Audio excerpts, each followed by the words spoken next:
And it's Wednesday. How are you, everybody? It's nice to be with you tonight on a Wednesday night. It's this part 2 of our The United States of Leonard Leo series, which is going to be only a 2-parter. So this is the last part, but it'll be a good one tonight. Eric Garland is here. How are you again, Eric? Nice to see you. Hello, Zev. Happy to be here. I've had so many lovely technical issues, so I'm not even going to tell everyone about because they don't care. They just see the show and it's all working. So there you go. We are going to do something really interesting tonight. Later on, one of the best senators, in my opinion, in of all the senators right now is Sheldon Whitehouse. You know him. He's pretty good, right? He's a good guy. He gives inspiring speeches. Yes. Yeah, and he's been on the ball with everything SCOTUS. And I was researching a lot about Leonard Leo today, and I came across these speeches, which I'd seen before, but I hadn't really done it in great detail and hadn't seen them recently. And I was like, I don't have to tell the story of Leonard Leo because Sheldon Whitehouse is going to tell the story of Leonard Leo, as he's done it in several speeches. We're only going to play excerpts of some of these speeches, but they're really good. And so I urge everyone to stick around because Leonard Leo is, of course, the guy who engineered this whole corruption of the Supreme Court. And it's how we got to this ridiculous leak yesterday of the abortion opinion, and how we're still unsure of what the abortion laws are going to be in this country all the way into the summer. It looks like we're still not going to know what the laws are, especially in some states which are teetering between, not having no abortion at all to having some abortion in some other states to different rules everywhere. It's going to be very, very disruptive. Hopefully the Roe versus Wade will be upheld. I still think there's a good possibility that that'll happen, especially if they don't make a decision in June. But we'll leave that aside today because we do want to talk about the SCOTUS, but we also want to talk a lot about what you've been finding out on the news. And there's a ton of stories out there which are just so interesting. Some people might say they're not big stories, but when you really look at them, they're very, very important stories.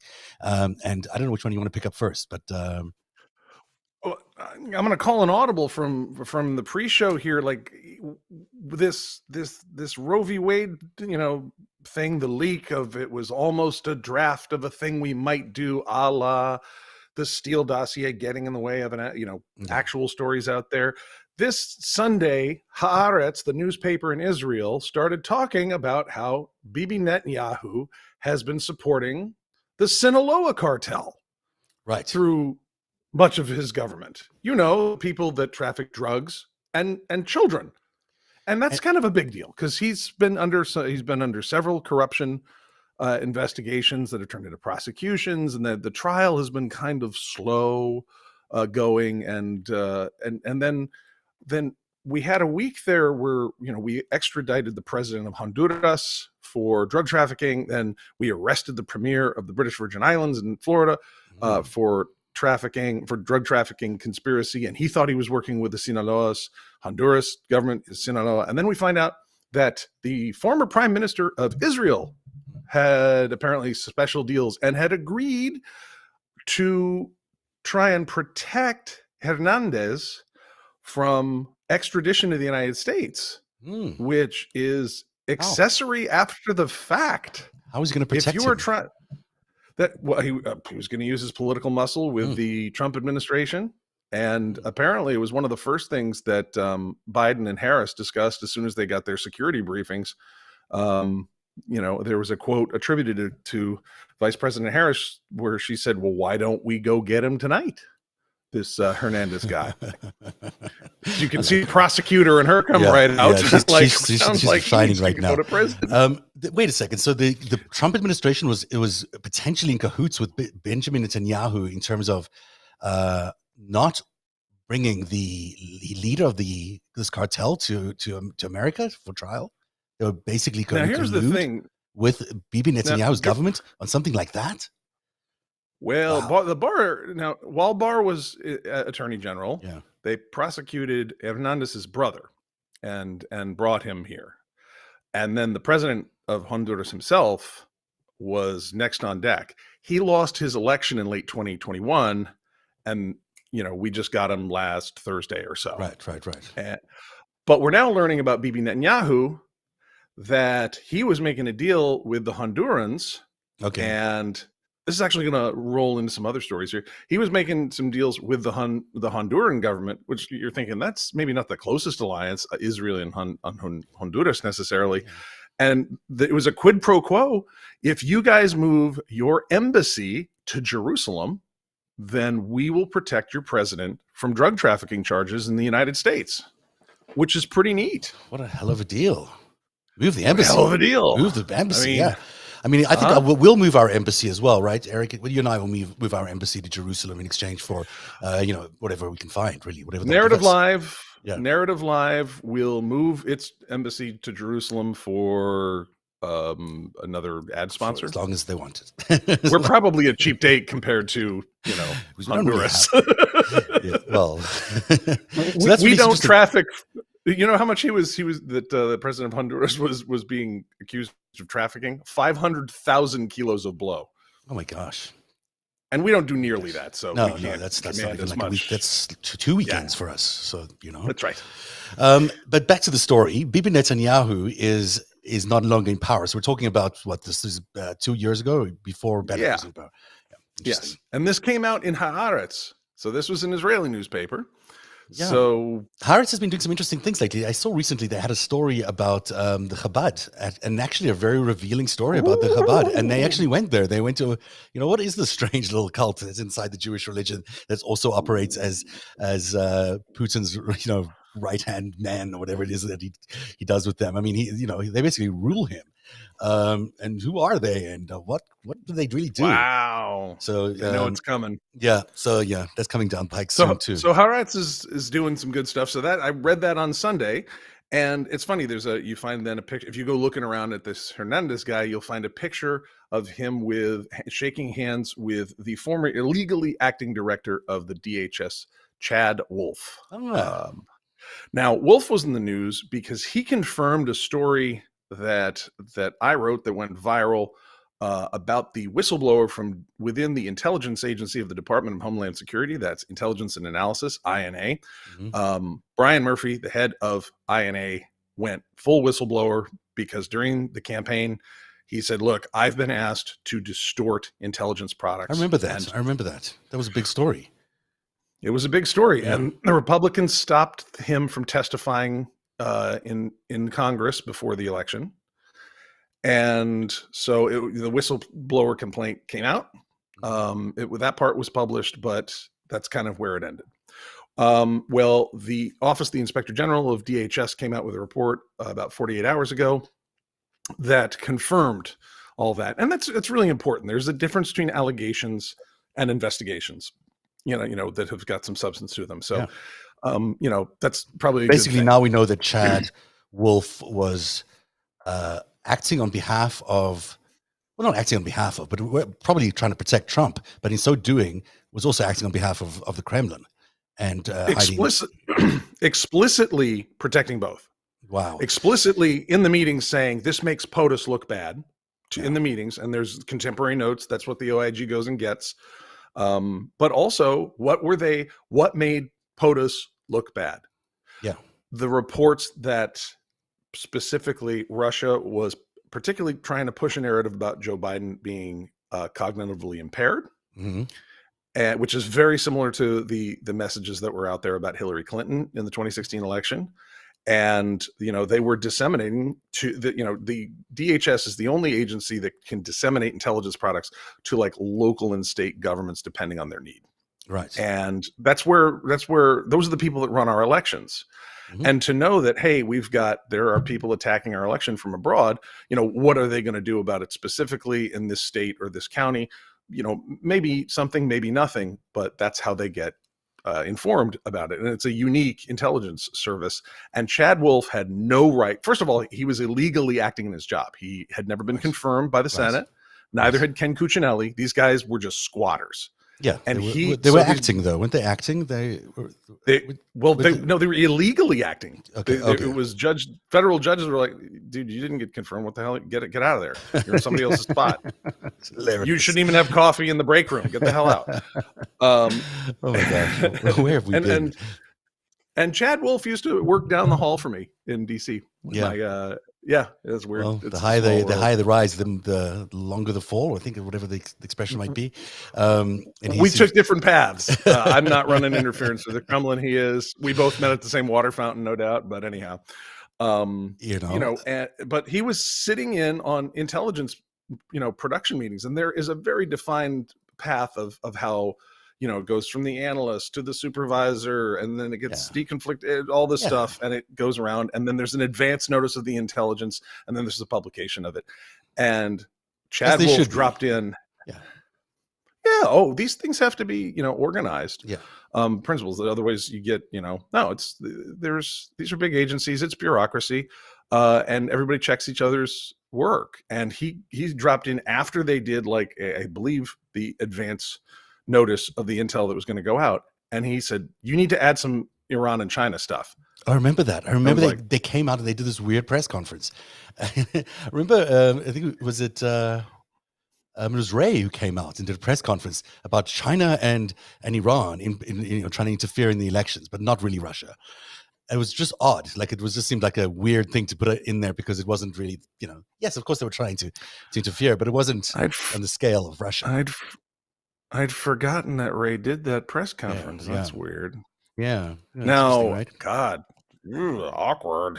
Yeah. Because that was illegal. What Chad Wolf did was drop in. He's not an analyst.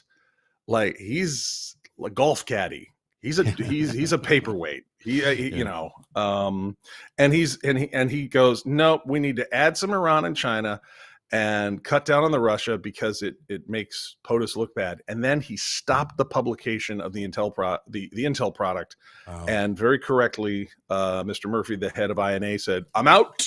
I'm going to Congress, because this is every possible violation. I mean, it's like, your intelligence is never supposed to be politicized. It's like, we don't make the decision about it. We don't know what you're going to think of it or how you're going to feel about it. This is, I'm an expert in this. This is what I saw. But not in the Trump administration. In the Trump administration, it was politics. I mean, they just viewed all intelligence as politics, right? I mean, that's the way they handle things, which is unfortunate and cost us a lot of secrets and spies. Actually, it's funny you mentioned that, because if you're in politics and the intelligence about foreign enemies impacts you politically, it's because there's some connection between you and those foreign enemies, which is very unusual in domestic politics, which is why this has been a clusterfuck. Wow, you're blowing my mind. Meanwhile, he's still okay there. Mr. Donald Trump is, he's still out there endorsing people and candidates, and they're claiming that because of him, these candidates are doing better. I don't buy that for 1 second. I don't think there's even a scintilla of chance that Donald Trump would ever get reelected as president of the United States. I mean, I just don't see it. I might be very wrong, but it would have to be under extreme interference, because I just can't imagine that this guy would ever be anywhere near the White House again. But people have said that before. I said that, and I said that once upon a time. Yeah. And I've been hurt before. But we all get surprises. But oh, sorry. Yeah, you were going to tell me about something else. It was three stories. Well, maybe you told me about the three. So the Sussman case yes, I want to hear from the about Durham this. Special Counsel's office, which in a great number of media outlets, it's strange, they just spit all over this thing. They're like, it's either a piddling charge, or it's these are prosecutors gone wild. When in reality they've asked. Can we talk about this? This is ridiculous. This is ridiculous. So this is a special counsel investigation.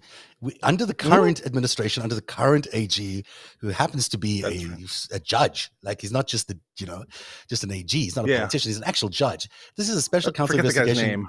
Yeah, what's his name? Oh, it rhymes with mine. That's right. Yeah. Oh, yeah. Yeah, it does. That guy, it does? the guy. Oh, yeah, it does. It does. Just an M in front of the Eric. Yeah. Oh, and Garland. Yeah. That's it. Yes. So it's interesting that people at Impressive decided to ignore this one story because they don't think it's going to look good. Well, that's not your job. You can't say that the right media, the mainstream media or the Fox News of the world is biased, and claim that you're not, and then go right ahead and do the exact same thing and ignore the Durham investigation and ignore all the findings of the Durham investigation, and just pretend it's not happening. It's like, this is not Hunter Biden we're talking about here. This is an investigation by a special counsel in the current administration. It's not some leaked laptop that came out of someone's backyard or something. This is a real investigation involving serious offenses, and people need to wake up. This is a big story because it's going to hit them in soon, and they'll realize that they missed a big story. That's what I had to say. You know, it's funny. It's such a big story that pretty much all the left-leaning media channels have abandoned it in favor of the right-leaning or frankly, the hard right media channels. Mhm. I threw up in my mouth a little, but I read an article in the Federalist. I'm so ashamed. Don't tell me I read an that. article in the I'm Federalist. just joking. Yeah. I had to do it for work. Don't judge me. Don't judge. Yeah. And it was worse. It was accurate. It was actually the story, and it was like they're just going through the pleadings and going, well, this happened, oh, this don't look good, and they're not putting any polish on it. And look, there's like 94 turds on that website, right, that are Mhm. worth nothing. This is a propaganda tactic. Especially if certain organizations have influence in both sides of the media, perhaps, Mhm. that if you have something inconvenient about your assets over on the left, you put it on the right. That's where you put the stories, so that all the people who like your assets on the left will not believe it. And you do this, the flippy flip. Yeah. You make sure Interesting. the left wing outlets cover the bad stuff, but the right wing. And in reality, it's the Michael Sussman case, which is tied to the Igor Danchenko case, which is tied to the Kevin Kleinsmith case, which is an entire conspiracy to create false evidence and feed it into the FBI corruptly. Now, the charge is 18 U.S. Code 1001, a single lie from Michael Sussman to James A. Baker, who was general counsel of the FBI at the time. Do you have a client behind what you're giving me? And he said no, multiple times. And then later on, he said yes. And now, in this case, if you look at the incredibly large docket, that's like $5 to even like click on each time in Pacer because it's so voluminous. Remember, for this piddling case, it's just like a piddly, it's one little thingy. But now it's got 5 or 6 intervenors who have been asking for their own rights in this. Hillary for America campaign, the Democratic National Committee, Perkins Coie, the law firm, Fusion GPS, Big names. the Los Angeles Lakers, Motley Crue. No, the last couple, no. But pretty much the entire Hillary campaign from 2016 and assorted hangers-on have all entered as movements in the case, trying to get attorney-client privilege Oh, from, right. Because that's important to get in this case for a lot of them. yeah. So Fusion GPS, who includes Russian money launderers Prevazon as clients for their basically sub-espionage work. Mm-hmm. They were being employed by Perkins Coie to create data to foist to the FBI, and they're coming in, they're asking for attorney-client privilege. Now, they're not a lawyer, and some of these emails are between Fusion GPS and their large-scale PR operation, according to the allegations and the evidence that's been laid out by the government so far, where Fusion GPS, as soon as they were making these intel-looking like documents, the Steele dossier, they were flinging them or the previews of them at media outlets. So you have emails, I believe, that I've seen between Fusion GPS and like Slate and New York Times and others, and they're saying that's attorney-client privilege. Now, I'm just a French major, and they're not attorneys, and the media outlets are not clients, so I don't understand that. But the case turns around whether Michael Sussman lied to the FBI about whether he had a client. Now, he's an attorney, so this is a question of, were these other people, was Hillary Clinton his client? Was the DNC his and Mark Elias's client? He told the FBI no, and that's the single charge. And it's like it's a 6-month in prison maximum thing. If you're a first-time offender, you're talking about being, you're going to miss like 3 weeks of Netflix. Well, don't lie to the FBI. That's the moral of the story. But also, that's a really, really important moral to the story. But the other part of that story you're telling me is that the media was also being fed a lot of this fake information, meaning there was an influence campaign targeted at the media, the left-leaning media, of the same kind of information, which is interesting. So so Perkins Coie, according to the FEC documents, because they've had to plead guilty to some of the violations that they've been accused of. I believe it was a guilty plea. In any event, they've been cited by the FEC they called all of this money from the campaign, $5 million. They called all of that legal fees. Well, it's not all legal fees. Some of that's passed through to Fusion GPS and the people that put together the data for the Alpha Bank story. Oh. And Fusion GPS got $1 million in the 2016 campaign, starting from Perkins Coie on behalf of the Clinton campaign. Of the Clinton campaign. Wow. So Fusion, that is a lot for a research firm. I mean, you can get a lot of research done for $1 million, I think. I'm going to give you some benchmarking from within competitive intelligence, which is my industry. And we can get some pretty goddamn good stuff for you inside of 6 to 12 weeks. And you're looking at a 5-digit number. Yeah. And if you want to go way further than that, and everything's legal. Well, this is our thing. Everything's legal. Everything's ethical. And nobody gets sued. But for $1 million, I don't know. I don't know what I would do. If you gave all of my top colleagues and me $1 million to split simultaneously? I mean, we could get everyone's shoe size on Earth. It's probably the bribe ludicrous factor. It's probably in Russia, you might have to bribe some people. Maybe you have to bribe some, but $1 million for that story.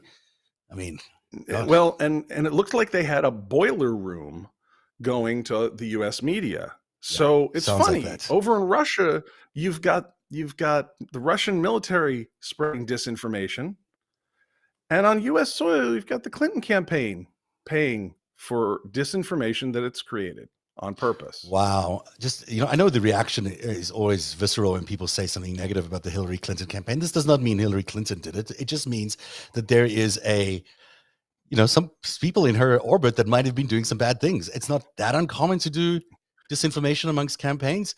If it's disinformation that also applies to giving fake information to the FBI, then it's a crime. You shouldn't do that. You shouldn't do that. And if you appropriate technical DNS data that came, ostensibly from Neustar or another one of its client companies, where they had been monitoring actual DNS information around the executive office of the president, they took that, and that was reserved for a contract with DARPA to do advanced cyber defense for the United States against the actual White House. They dipped into that data on existing U.S. defense contracts. It's not good. Their disinformation campaign. Yeah. I'm not a lawyer, but you probably shouldn't compromise the president's data for your own campaign in any way. I mean, seems like it's a shame Rachel Bidikofer isn't here tonight. I know she's in Arizona.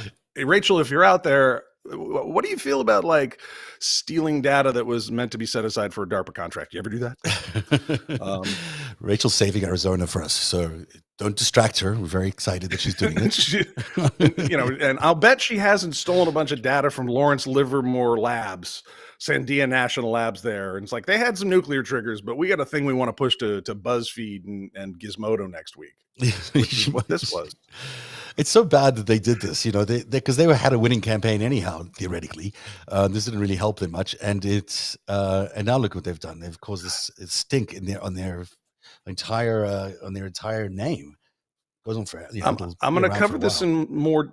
I'm going to cover this in greater detail on the Game Theory Today podcast. Yeah. I got a big one in the loop there, but here's what people need to understand: if the Clinton campaign had not created the Steele dossier and the Alpha Bank counterfeit data, then 99% of the disinformation about covering all of Trump's connections to Russia and all of Russia's actions wouldn't have been possible. The Clinton campaign's actions were an incredible bonus to the GOP, covering the Kremlin's tracks. And that's just how it is. And you can cry about it, and scream about it. Disinformation campaign that everything that Jim Jordan and Devin Nunes and Trig Gowdy and all the rest of them shouted, Ted Cruz, the fake, the hoax, dodgy dossier, and the tapping the wires of Trump. Here's the bananas thing. They were right. This is what the Clinton dodgy. It was dodgy. Yeah. It was dodgy because, and of course, what the intelligence community knows about Russia was not that bunch of horseshit from Microsoft Word that Christopher Steele and Fusion GPS put out. That's not an intelligence product, and it's not representative of the intelligence community. But the media sucked it up, didn't bother, strangely, didn't ask any actual intelligence professional, hey, does this look legit? In which case, everyone who knows what they're doing would have said, no, of course not. Or it sort of looks a little bit like it, but they put it out there, and then the Republicans were able to correctly say that's bullshit. And Trump's being beaten up by the media, and the Clinton people. This is all, push back a little. Bruce Orr, Nellie Orr, Chris.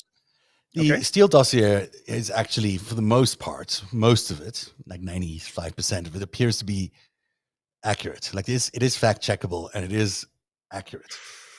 I would disagree with a lot of that. Really? Okay, well, we should do this. We should do a little show and figure it out, because I'm really interested. It'll be great. Let's go to the Steele dossier and see what's true and what's not. But the Alpha server, that clearly, now reading all these filings in the Durham investigation, that seems to be like a manufactured thing. Like that was manufactured out of the law firm that was representing the Hillary campaign. Seems to be. Well, the CIA agrees with you. They did an analysis of that, and they have technical staff, of course. And the most damning commentary was made that, examining the data, this does not look like it was produced by machines and their typical patterns, but by humans. And when you're talking about huge data sets like that, I mean, that's a fancy way of saying, wow, this is a very sophisticated fraud counterfeit. Yeah. And what's already before the court, what they're arguing in pretrials, what the jury's going to hear. And they've put up some sample emails that were shared among the Hillary Clinton team and their attorneys, and the Rodney Jaffe News Star and the Georgia Tech researchers, where it's like, wow, that's great. That's so sophisticated that only like the top DNS researchers would like even ask any more questions. Like, wow, that's a wonderful fraud you've done there. Like, yeah, it's not good. It's also, it sort of ends Hillary's chances of ever being able to run again, I would think. I don't know. Maybe I'm wrong. We'll see. We'll see what happens. We should do the Durham investigation next week or the week after. Next week, we've got some big shows coming up. We've got some really big shows, but maybe the week after we'll do the Durham investigation, because we should. It's becoming quite interesting. Is there anything else you want to mention? I've got to take a commercial break. We've already spoken for 30 minutes, amazingly. I'm going to do it live, because that's what I am doing right now. Do you know, one more thing? Yeah. We got a third guilty plea on seditious conspiracy, or rather the third charge of seditious conspiracy. There's cooperation with the government. Those are the big charges. That's 20 years each. And this one, there's somebody from the Oath Keepers who is saying, oh yeah, I'm going to testify to the fact that, yes, we were there to overthrow the government. And in fact, I heard the leader of the Oath Keepers trying to talk to Trump to get orders. So we are zoning in the bunker with Mrs. Scarlett and the rope and the telephone to... Yeah, and Ginny Thomas, yes. Yeah, and Ginny. There's also Donald Trump Jr. testified today, yesterday, in front of the January the 6th committee, which will be interesting. I mean, it's voluntary, so God knows what he's going to say. But there you go. That's also happened. So, are you back out in the world after COVID and coronavirus? Are you out there unmasked and traveling the universe like you were before COVID? No, but I'm out there and I'm masked. But I would not like any more diseases. Yeah, I mean, look, there's lots of ways to beat diseases of all forms, and this is not specific to coronavirus. I'm not making any claims around coronavirus. I'm just saying that there is a great way to boost your immunity. There is a great way to boost your immunity, and it's called Athletic Greens. And I've been doing this thing. I did it for a month, and I kept doing it after a month. It's a green drink you drink in the morning. You just take a scoop, put it in a glass of water or whatever juice you want.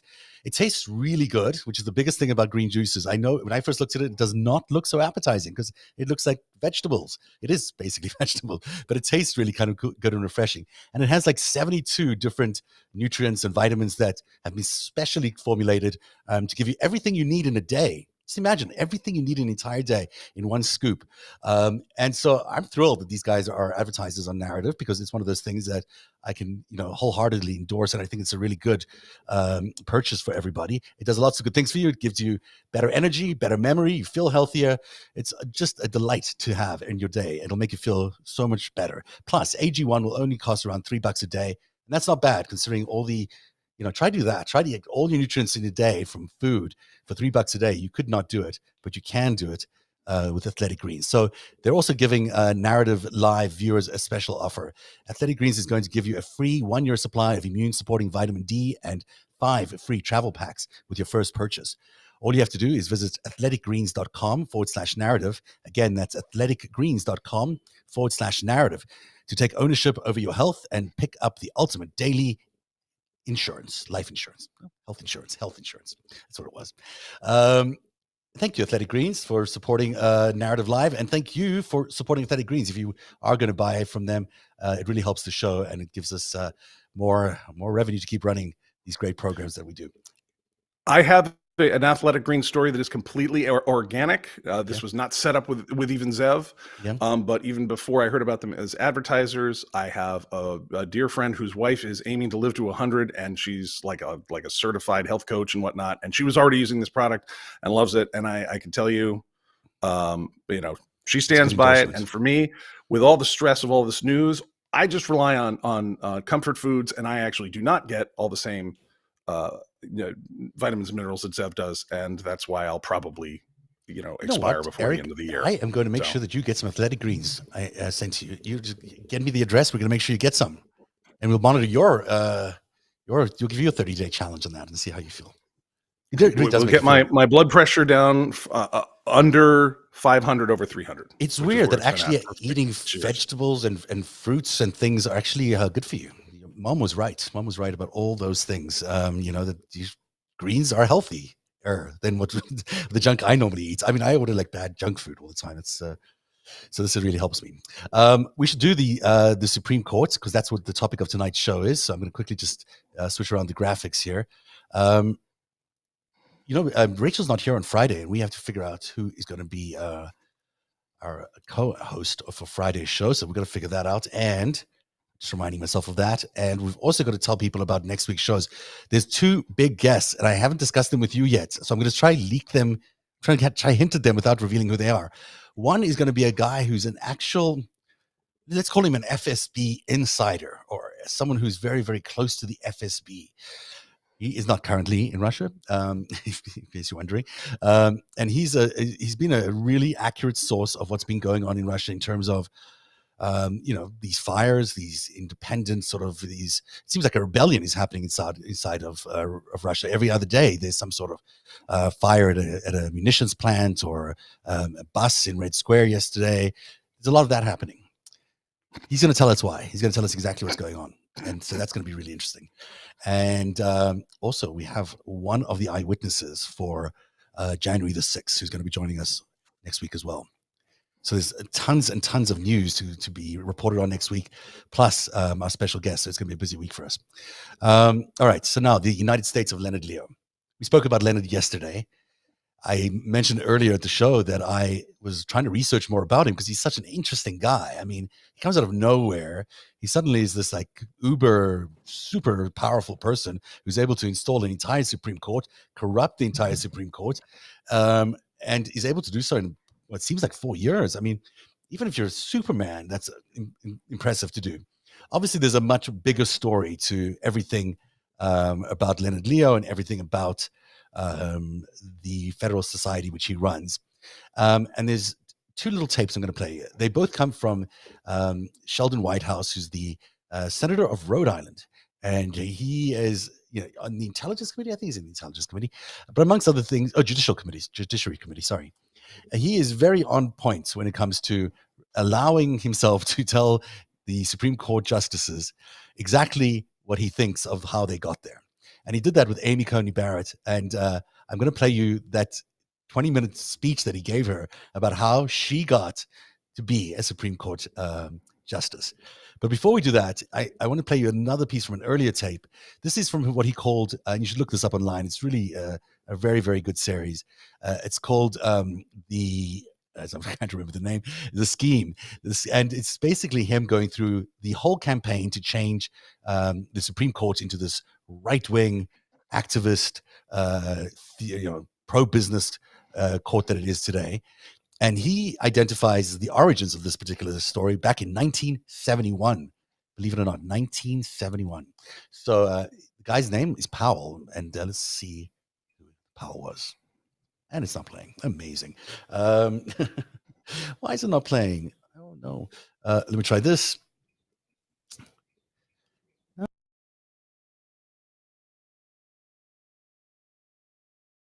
I'm not having the best of luck with the technical things lately. I feel like there's something in my system here. Maybe I need to degremlin it. That's really amazing. I watched this just before we got on the air here tonight. Okay. So can you summarize? I mean, I've seen Sheldon Whitehouse's, really he's former Attorney General of Rhode Island, and a guy that really can speak about jurisprudence with great fluency and conviction. And he's like, what's this? He was like the first guy to go out in Congress and say they are buying judgeships.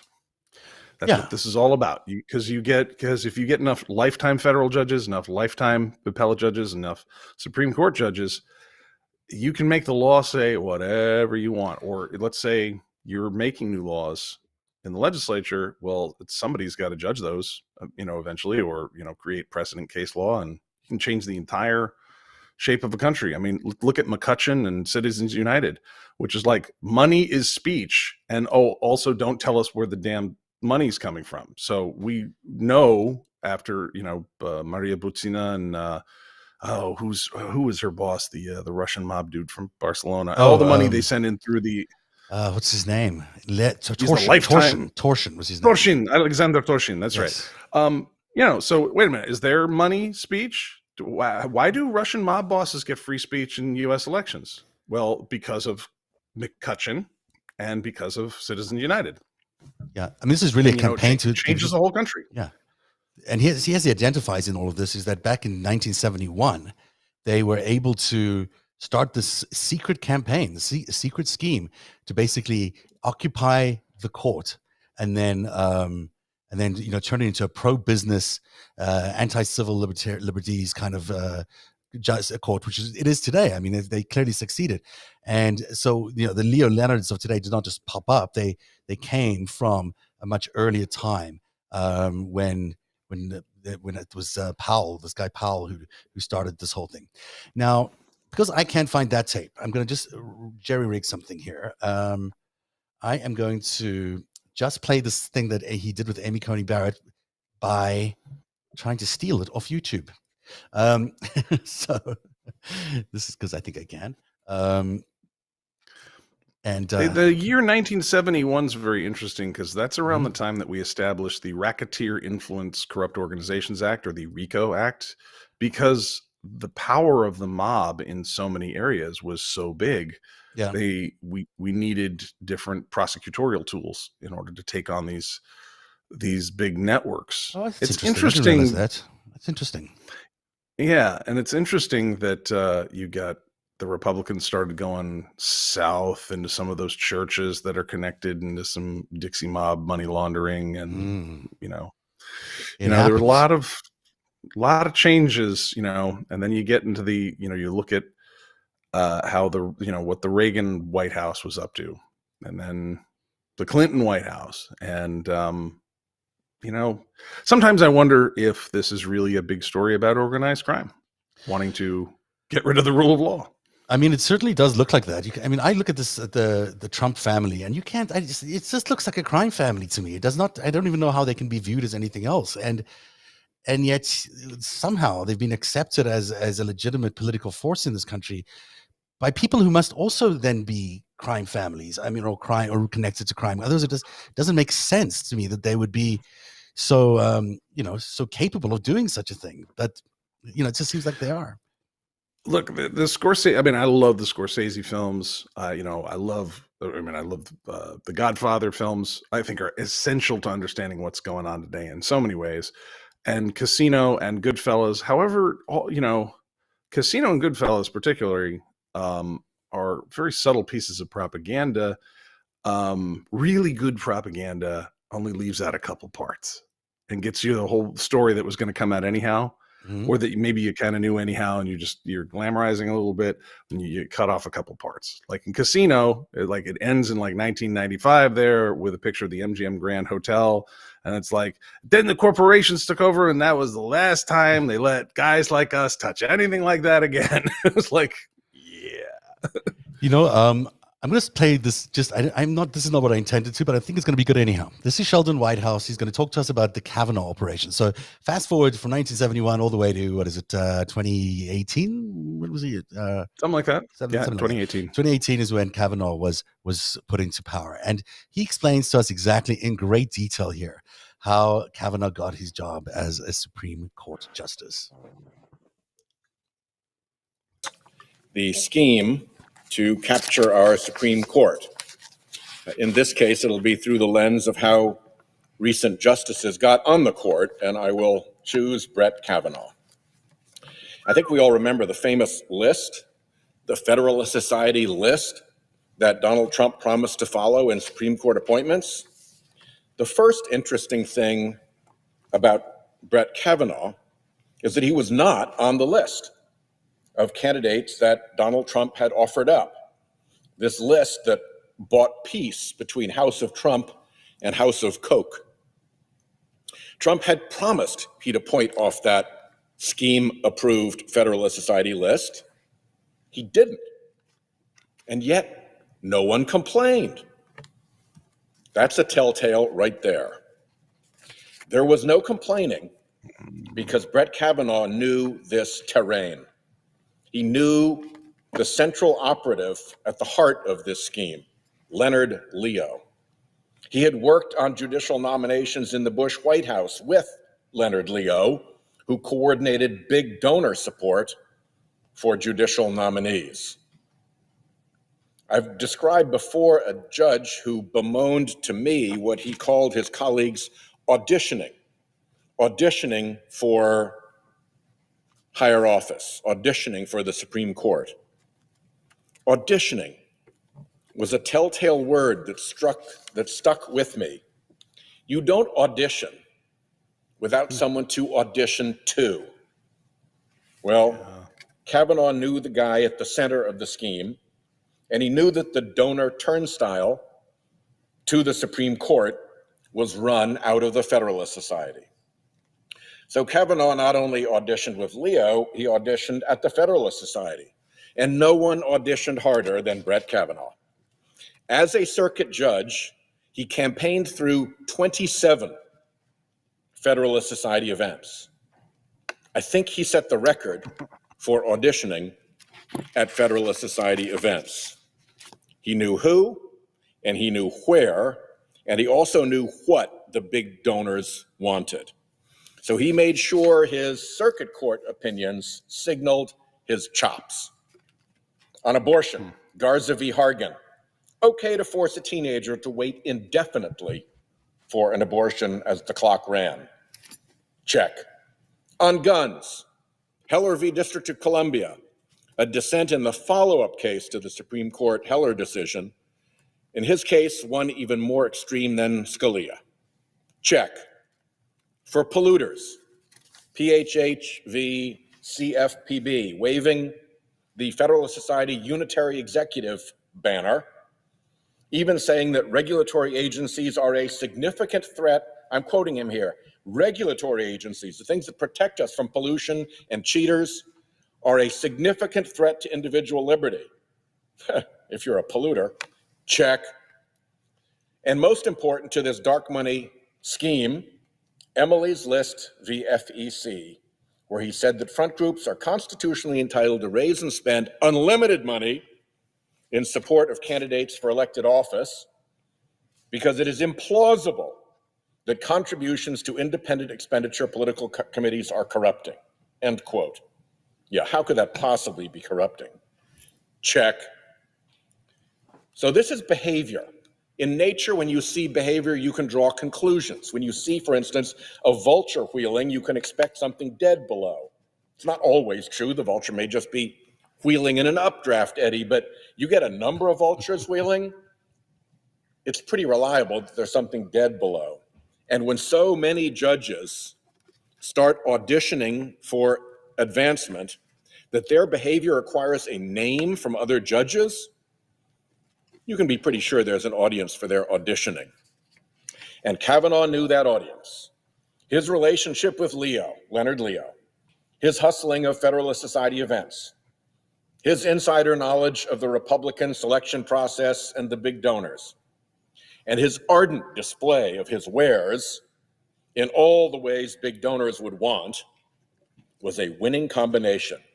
So Leonard Leo hand-walked him around the Trump Federalist Society list and straight to the top of the judicial selection pile, and no one with a hand in the Trump-Koch deal that spawned the Federalist Society list voiced an objection. Kavanaugh had auditioned his way around the list, and the scheme could not have been happier with the outcome. All of that behavior is telling. There's a scheme, and Kavanaugh knew how to play it. Now that the scheme had its man, they would fight for him. They did not know how hard the fight would be until Dr. Christine Blasey Ford came forward with a tale of youthful sexual assault by Kavanaugh and a drunken buddy. But even before that, there were telltales of the pressure to get Kavanaugh onto the court. Thousands of pages of records from his White House days were withheld. Blank pages stamped constitutional privilege were presented to us on the committee. They couldn't even bring themselves to call it executive privilege. The claim was so far-fetched. Constitutional privilege was an invented phrase, but they knew no Republican would object.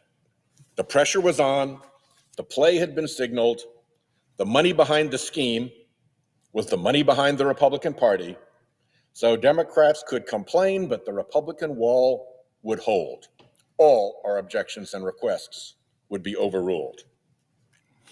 Another example of signaling from nature, you can tell a lot about the wind by looking at the water, as sailors know. You don't have to feel it. You can understand the wind by looking at the water. Little wavelets show where gusts of wind can be found on a still day.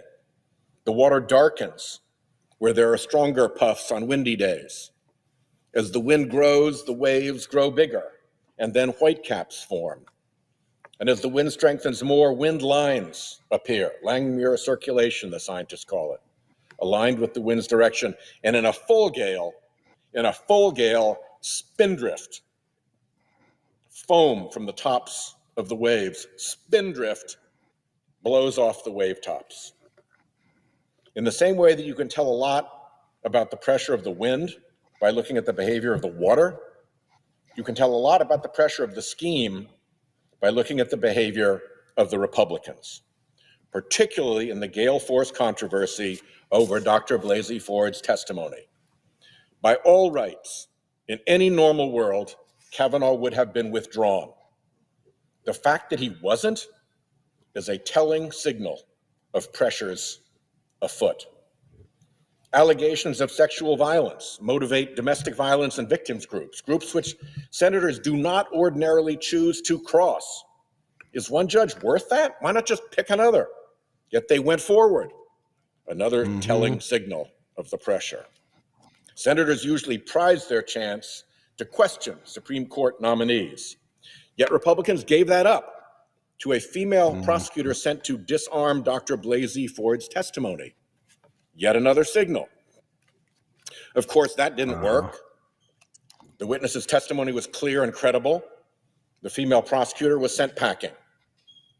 Republican senators were left in the touchy position of having to disbelieve Dr. Blasey Ford without any basis for disbelieving her. Yet only one Republican senator buckled. Another signal. Senator Flake demanded some investigation. And here the gale force pressure kicked in. This could not go on. Kavanaugh was too great a prize. The FBI was pressured to do a fake investigation. That is a fire alarm of a signal. And we saw many signs of things awry. For a while, early on, the FBI became impervious to information. To put it mildly, that is not the FBI's customary disposition. An FBI that suddenly becomes impervious to information is quite a signal. The FBI was told which few witnesses could be interviewed. The interviews were cursory and terse. Other witnesses who came forward were ignored or turned away. Even when Dr. Blasey Ford and other witnesses were trolled by the flying monkeys of the far right so venomously that Dr. Blasey Ford had to stop teaching, had to leave her home, had to hide herself under the protection of a security detail, witnesses still tried to come forward. So ultimately, under pressure, the FBI announced a tip line for witnesses to contact. But the tip line was a fake. The FBI has procedures for things, and it has tip line procedures. The FBI did not follow its tip line procedures. It appears the FBI did not follow up on any of the tips that came in on the Kavanaugh tip line. Instead, the FBI routed the Kavanaugh-related tips to the White House counsel's office for a decent burial. We on the committee were ultimately allowed in a classified setting,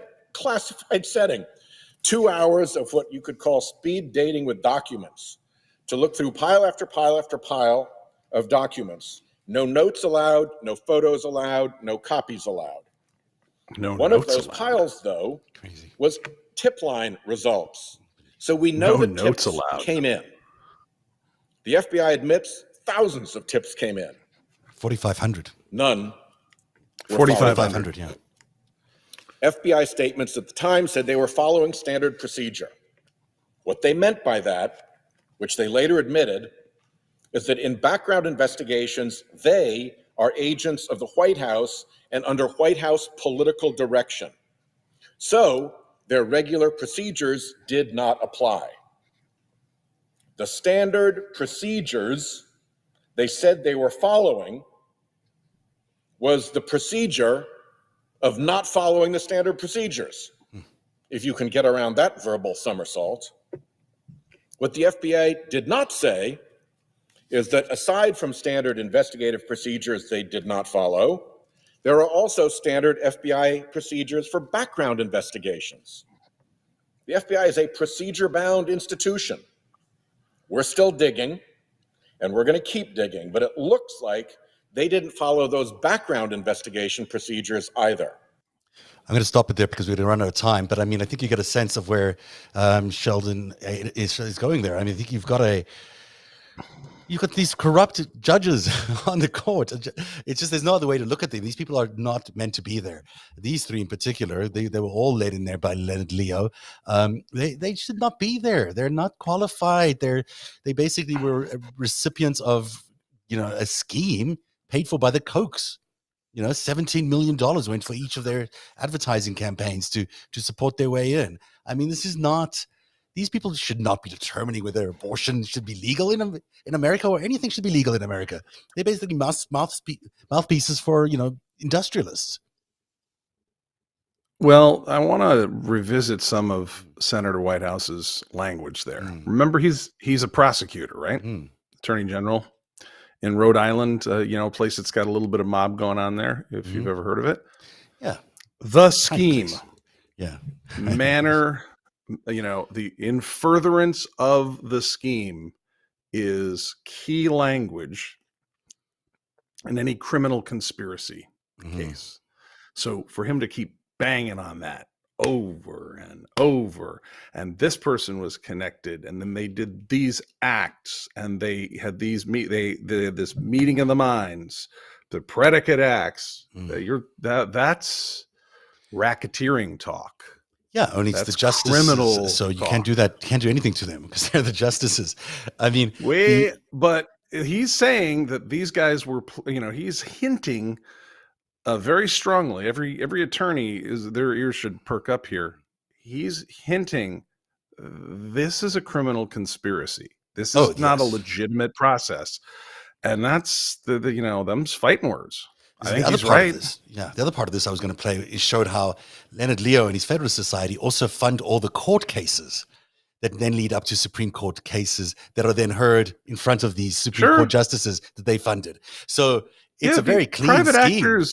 Yeah, Yeah, they have getting like- these are Okay. civil cases. Yeah. Getting a civil case all the way. It's like, okay, you got to go for federal court first, and Yeah. it's like, the filing fee $700, and you got to do this, and it's going to last for 2 years. If you're talking about pushing something, that's an individual with a certain fact pattern, and they're going to fight this out, and it's going to go to the Court of Appeals, and you're hoping it gets, there's some controversy, and you got to do these. If you want to get it to the Supreme Court, these usually have to be in 2 different districts. Yep.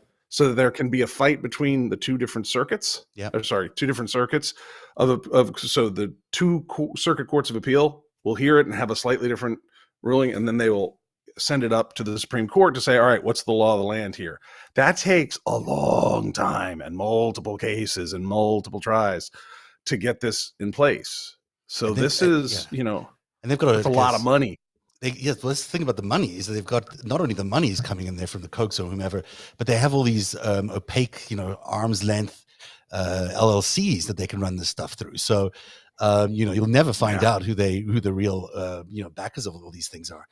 Do you have time for one more little clip? It won't be long. It will be about 2 minutes. I'm hard stop, so we'll have to catch you. Okay, well, you do that. I'm going to let the little clip play us out. The audience. Because it's good to play things out. Thanks for being here again, Eric. Thanks exhausted. for having me. It's too much. It's too much. The news lately. It's not that it's a lot. It's just that it's a lot to analyze at a very quick amount of time that we have before the show. I was built for this. Yeah, we were built for this. You have a good night, sir, and right, I'll entertain everybody else with a little banter here on the way out. A reminder that you can always support Narrative by going to patreon.com/narrative. Patreon.com/narrative. We really do need your support. I know times are tough. I know it's hard to figure out who you want to spend your money on, about whether you want to spend money on your Disney streamer or your Netflix or Narrative. I get that it's a lot of money we're asking for, but it's the only way this truth is going to get out there. No one else is covering stories like we're covering stories, and no one else has covered the stories we've covered since day one on Narrative. So, the only way we have to fight all this disinformation is through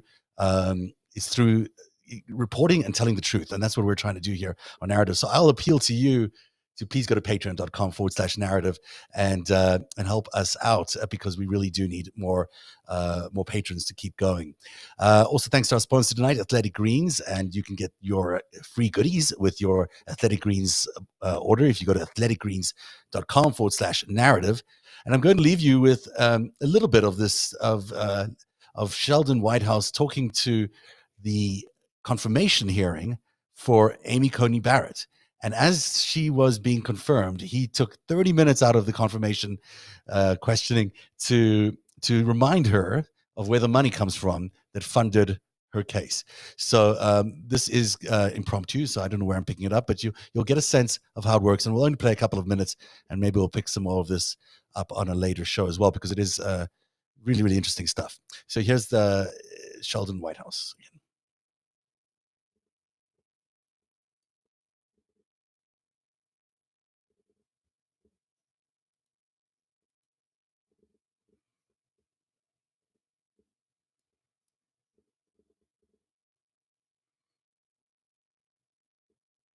Federalist Society selection process. So the connections abound. In the Washington Post article, they point out that the Judicial Crisis Network's office is on the same hallway in the same building as the Federalist Society, and that when they sent their reporter to talk to somebody at the Judicial Crisis Network, somebody from the Federalist Society came down to let them up.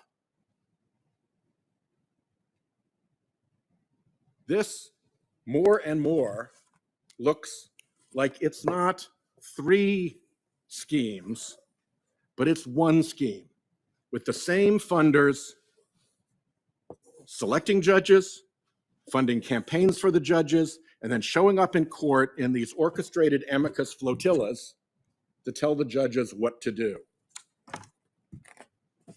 On the Judicial Crisis Network, you've got the Leonard Leo connection. Obviously, she hopped in to take over for him with the Federalist Society. You've got the campaigns that I've talked about, where they take $17 million contributions. That's a big check to write, $17 million, to campaign for Supreme Court nominees. No idea who that is or what they got for it. You've got briefs that she wrote. The Republican senators filed briefs in that NFIB case signed by Ms. Severino. The woman who helped choose this nominee has written briefs for Republican senators attacking the ACA. Don't say the ACA is not an issue here. And by the way, the Judicial Crisis Network funds the Republican Attorneys General. It funds RAGA, the Republican Attorney General's Association, and it funds individual Republican Attorneys General. And guess who the plaintiffs are in the Affordable Care Act case? Republican Attorneys General. Trump joined them because he didn't want to defend, so he's in with the Republican Attorneys General. But here's the Judicial Crisis Network campaigning for Supreme Court nominees, writing briefs for senators against the Affordable Care Act, supporting the Republicans who are bringing this case, and leading the selection process for this nominee.